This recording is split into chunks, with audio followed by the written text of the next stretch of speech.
Bismillahirrahmanirrahim. Assalamualaikum warahmatullahi wabarakatuh. Waalaikumsalam warahmatullahi wabarakatuh. Kembali lagi bersama kami di kelompok The Quarrymen. Ingin sedikit menganalisis atau mereview satu film yang menurut kami Menarik ya. menarik, betul sekali menarik Yang sekali berjudul karena Nowhere Boy. film ini sangat menginspirasi kami berdua, terutama kami penggiat musik klasik atau rock and roll. Tapi sebelum itu kami ingin memperkenalkan dulu diri kami sendiri. Saya di sini Diva Rosyana Putra dan ini saudara Davis Bila. Sebenarnya ada satu lagi yang bernama Dani, cuman dia nggak tahu dianggap atau enggak, nanti kita lihat di akhir. Kalau ada berarti dianggap.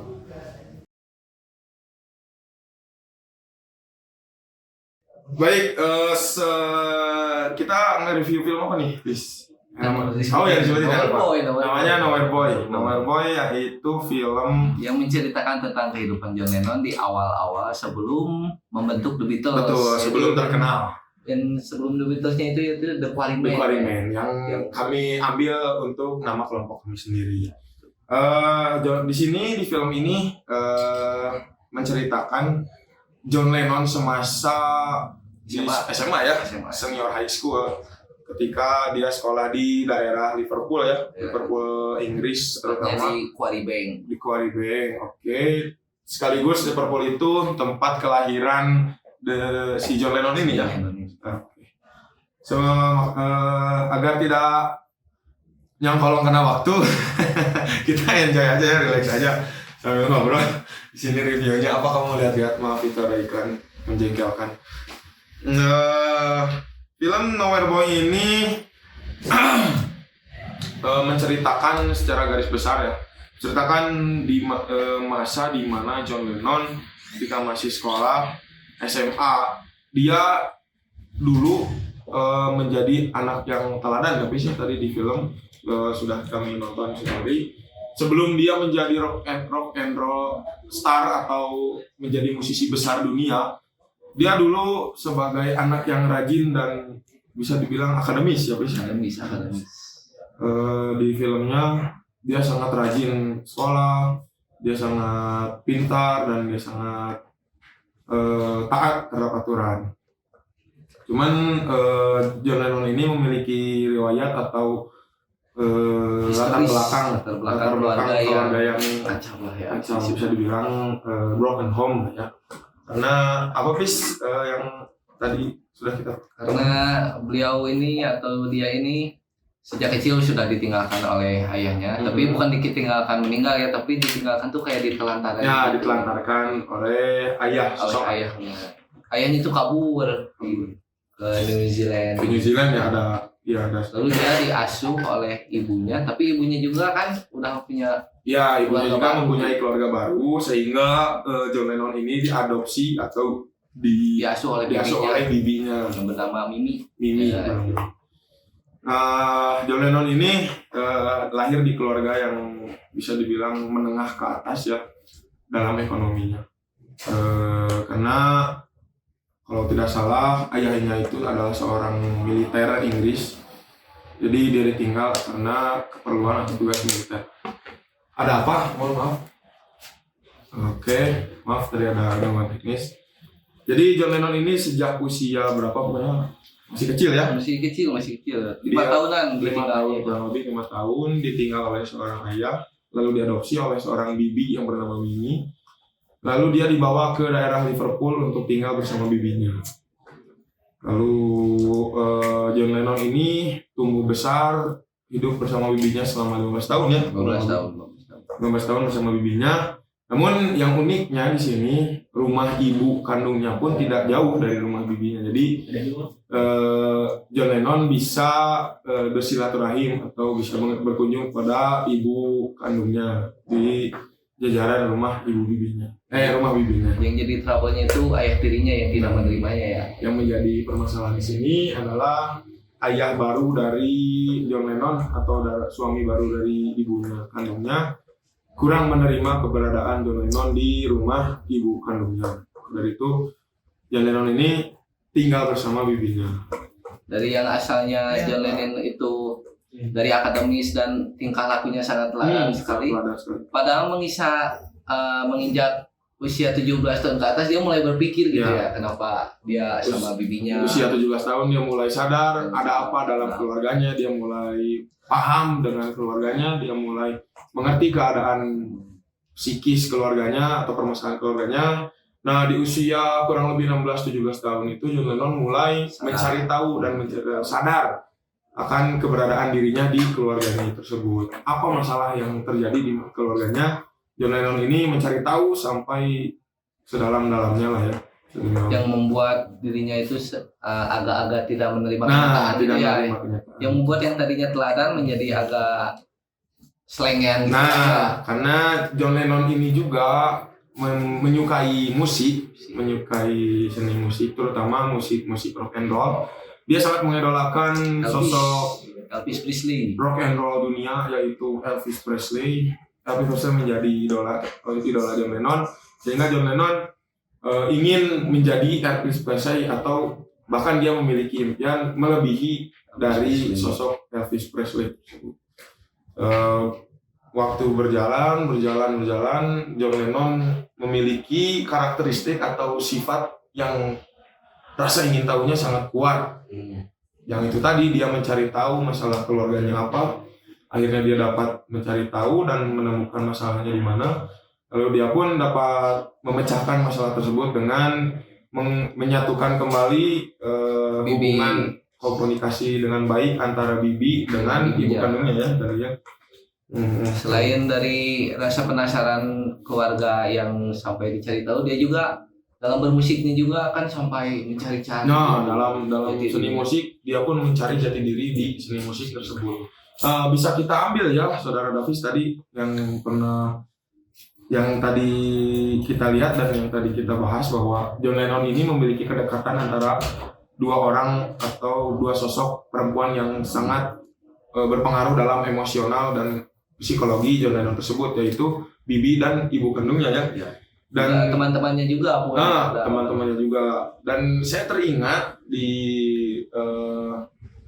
teori yang ada di mata kuliah psikologi komunikasi, terutama dalam konsep diri ya guys ya, saya teringat yaitu konsep dari George H. Mead, yaitu yang paling dekat. Ada yang paling berpengaruh, yakni orang yang paling dekat pada diri kita. Itu yang dikatakan oleh George H. Mead, menyebutnya sebagai significant others. Jadi kita bisa ambil dari sosok John Lennon ini, dia memiliki kedekatan terhadap dua sosok perempuan yang sangat berpengaruh dalam hidupnya, yaitu yang pertama ibu kandungnya yang bernama Julia, yang kedua Bibi asuhnya yang bernama Mimi itu. Jadi si John Lennon ini mendapatkan kayak intelektual, dan dulu sebelum dia menjadi senior itu dari didikan bibinya itu yang sangat keras pada akademis.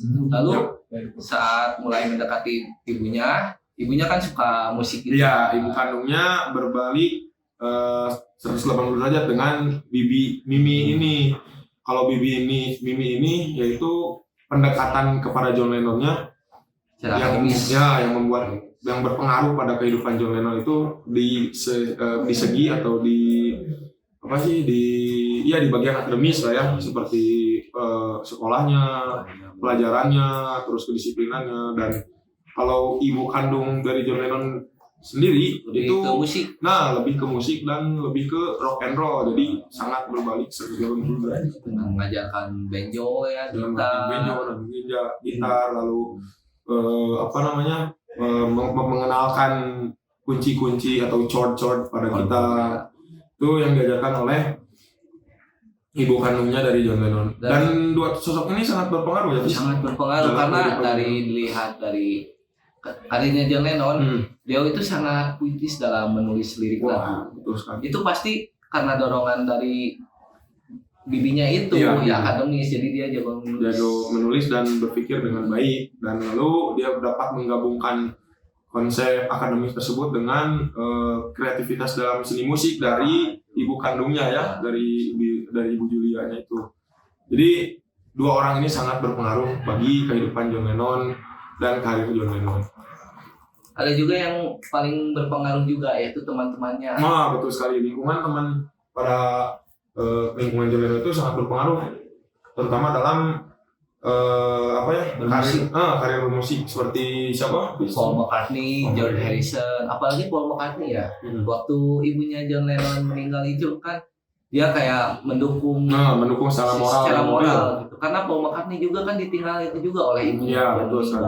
Ada satu teman yang dimana teman dari John Lennon ini sangat dekat dan memiliki pengaruh yang kuat dalam seni musik terutama, yaitu Paul McCartney. Paul McCartney ini sama ya, memiliki nasib yang kurang lebih sama dengan John Lennon, cuman bisa dibilang dia memiliki nasib yang lebih iba karena dia ditinggalkan oleh ibunya ya, ditinggalkan meninggal di usia masih kecil, kurang lebih usia 14 atau 13 tahun. Yang bisa mengimbangi John Lennon lah, kan John Lennon berandalan, tapi dia tetap rapi gitu.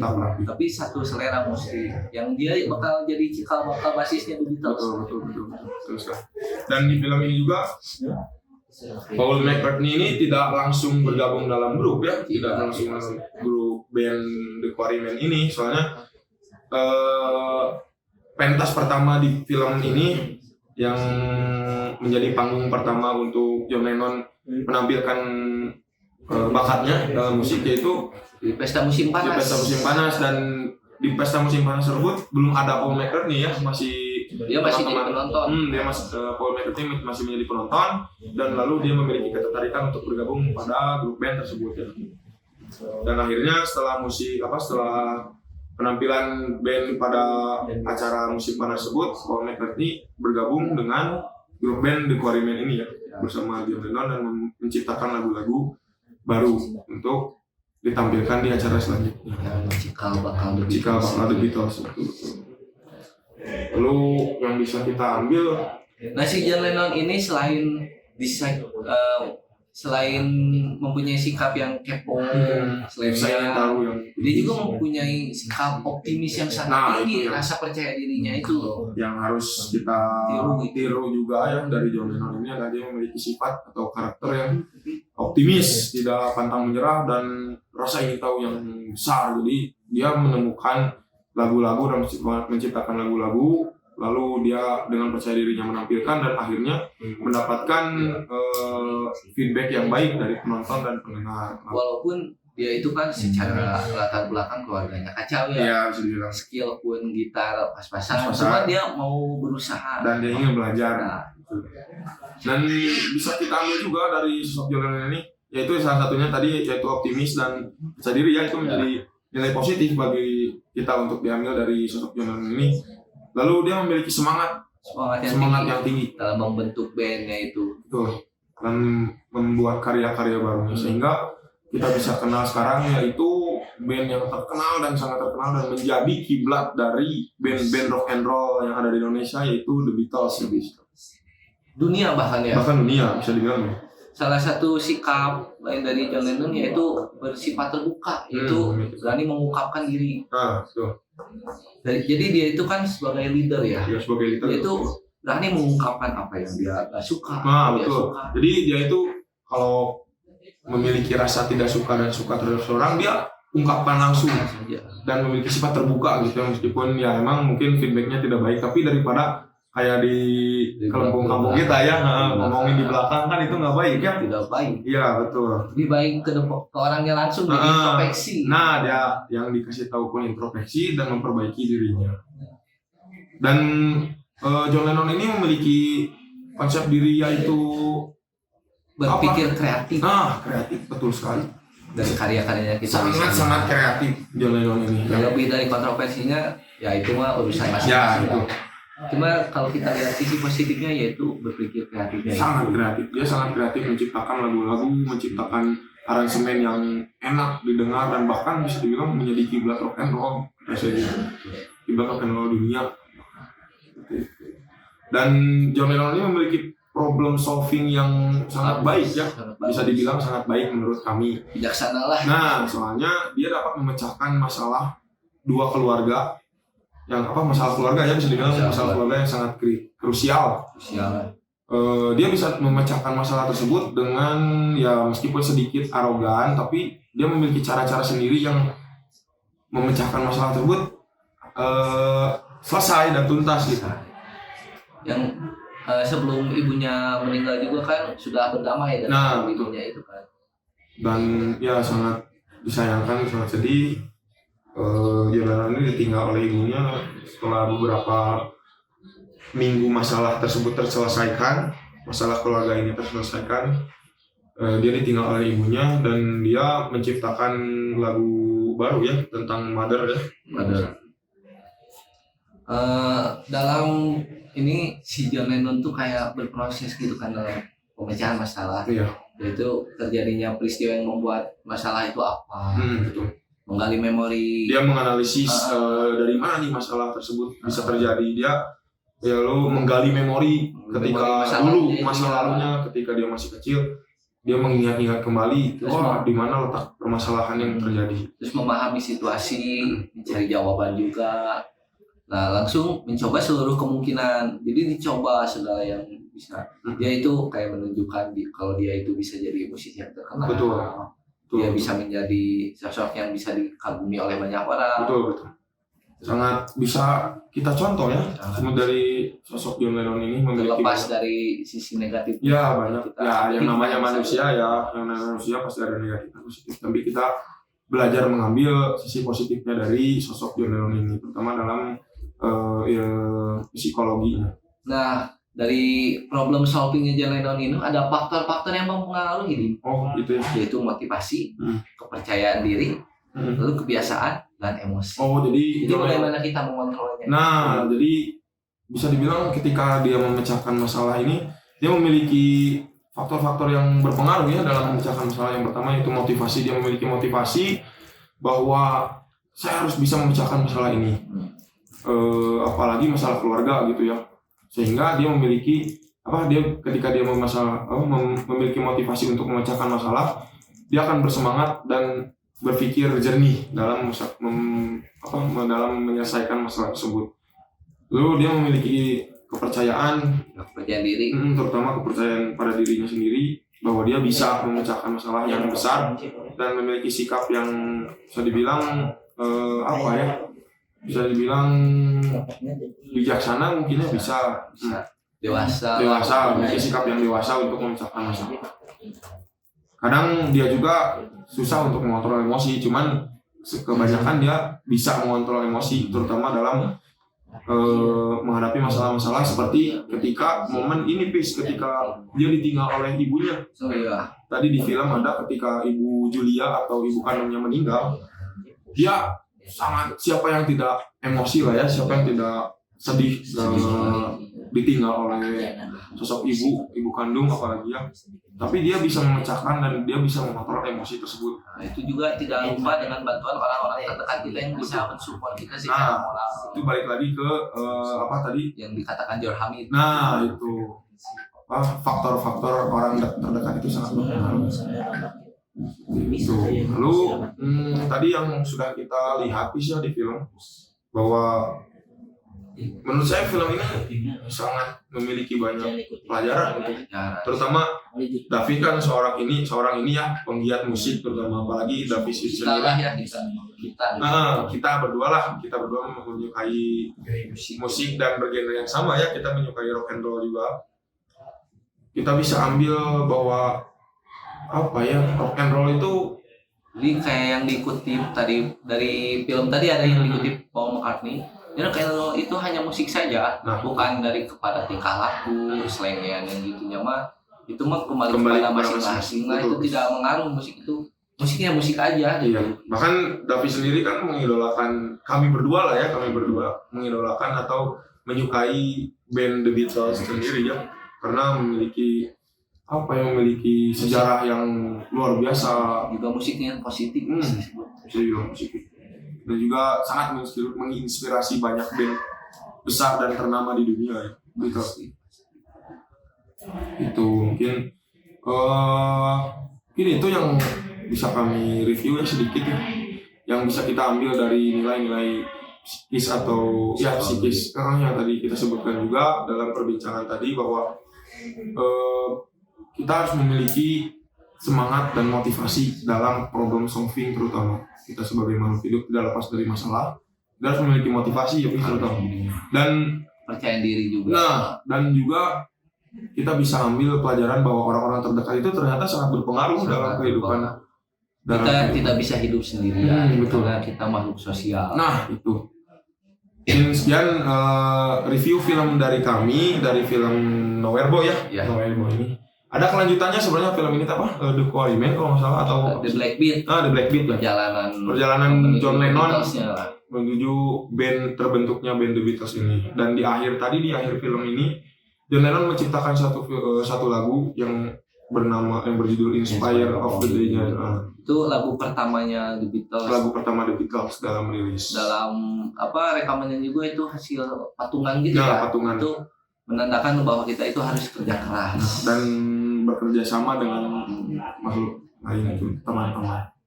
Karena kita tidak bisa hidup sendiri di dunia ini karena kita makhluk sosial.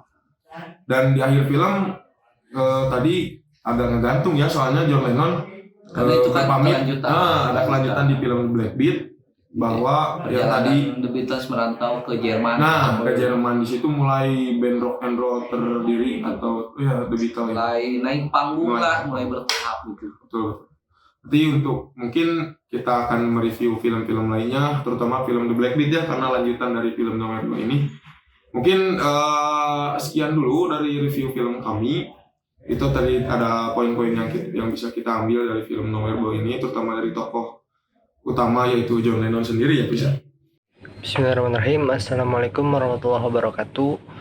Nama saya Dani Fadilah dengan NIM 12140200032. Saya dari kelompok Diva dan Dapis yang mereview film Nowhere Boy yang ditilik dari segi psikologi komunikasi. Saya sedikit mereview filmnya. Jadi bagi penggemar The Beatles pastinya udah bisa nebak gitu kalau film ini gak jauh dari tema tentang grup asal Liverpool ini.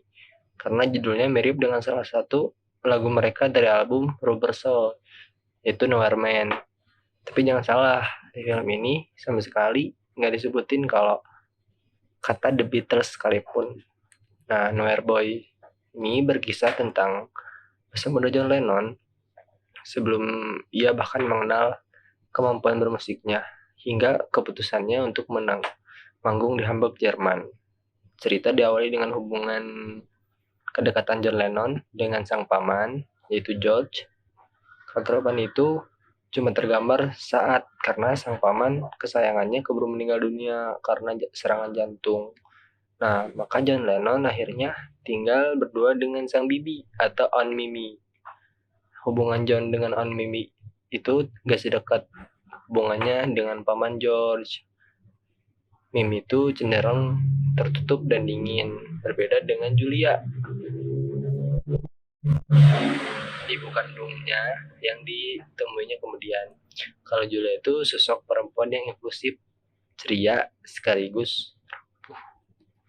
Konflik dalam hubungan antara John, Mimi, dan Julia tergambar apik. Bagaimana Mimi dengan sikap dinginnya menunjukkan kasih sayang kepada John, memberikan John gitar yang kemudian tercatatkan sebagai gitar pertama John adalah pemberian Aunt Mimi. Sedangkan Julia yang seolah hidupnya penuh gairah mengajak John untuk menikmati hidup, termasuk mengajarinya bermain musik. Konflik mulai muncul ketika Mimi mendapati laporan dari sekolah dan kemudian menemui kenyataan kalau keponakan kesayangannya itu diam-diam menjumpai ibu kandungnya. Pada perayaan ultah John, semuanya kemudian menjadi jelas. Pertengkaran di antara ketiganya tak terelakkan. Tapi justru pertengkaran itu menjadi awal dari berakhirnya perseteruan kakak beradik itu. Sayangnya keindahan yang menyeruak dalam hubungan yang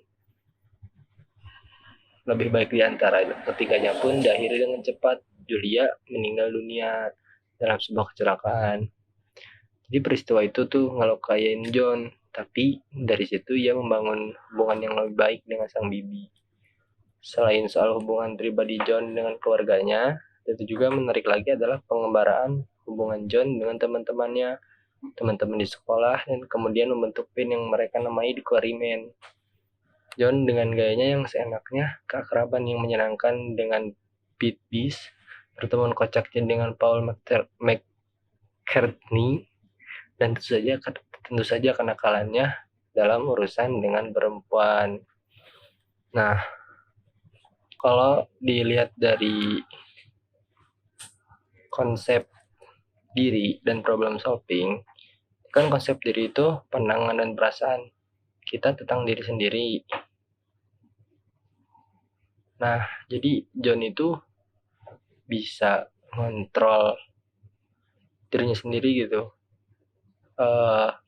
nggak peduli gitu entah apa yang di statement orang lain ke dia itu kuat gitu sama pendiriannya.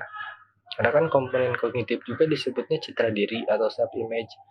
Nah, komponen afektif yang disebut harga diri. Jadi walaupun ya si John itu serengian anaknya, terus kayak nakal, tapi citra diri yang dia bangun itu memang seperti itu. Tapi dia memiliki harga diri yang tinggi gitu ketika lihat On Mimi sama ibunya Julia itu berseteru, dia tuh pengen